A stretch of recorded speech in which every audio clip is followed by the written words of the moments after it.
আমাদের বিয়েটা পারিবারিকভাবেই হয়েছে। বিয়ের 1 বছর পর আমার স্বামীর গুগল ড্রাইভে দেখলাম ওনার ভালোবাসার মানুষের অনেকগুলো ছবি, মানে ওনার খালাতো বোনের। আনকমফোর্ট লাগায় হাজবেন্ডকে জিজ্ঞেস করলে অনেক বেশি রেগে যায়, সাথে সাথেই ফোনের লক চেঞ্জ করে দেয়। আমার সামনে কোনোদিনও লক খোলে না।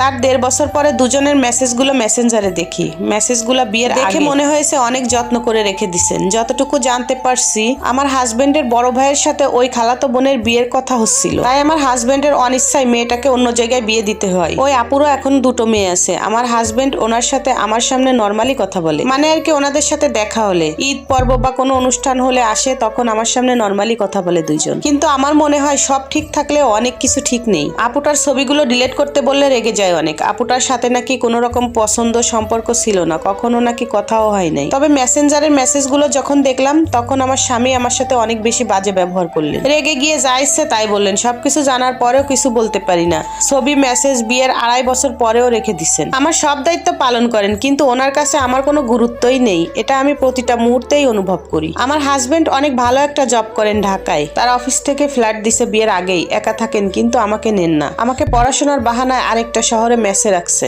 ওনার কাছে নিয়ে যেতে বললে রাগারাগি করেন। আমার শাশুড়িও সবকিছু জেনে শুনে ছেলের সাথে একমত। সেও আমাকে দূরে রাখতে চাই, তবে কেন আমি এটাই বুঝতে পারি না। আমার শাশুড়িও সবকিছু জানে, জেনে শুনে কেন যে আমাকে দূরে রাখতে চাই। সবসময় দূরে রাখার চেষ্টা করেন। কাউকে কিছু বলতে পারি না ভয়ে। আমি দেখতে শুনতে মাশাআল্লাহ সুন্দর, আমার ফ্যামিলিও ভালো, তারপরে এত কিছু দম বন্ধ লাগে মাঝে মাঝে আমার।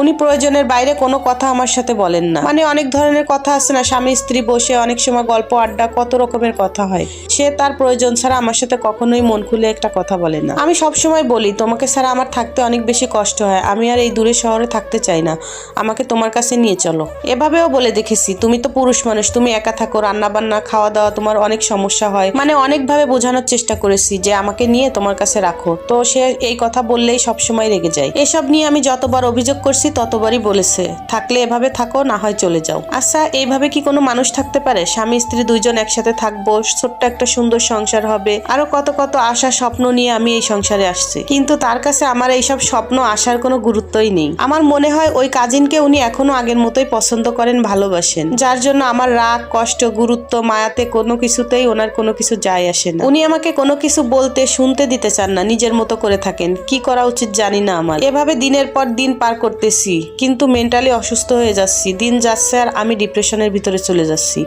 কি করলে আমি একটা সুস্থ সুন্দর জীবন পাবো? কোথায় আমি একটু শান্তি খুঁজবো? আমি এখন কোনো কিছুই বুঝে উঠতে পারছি না। আমার এখন কি করা উচিত? আমার কি ধৈর্য ধরে সংসারটা করা উচিত?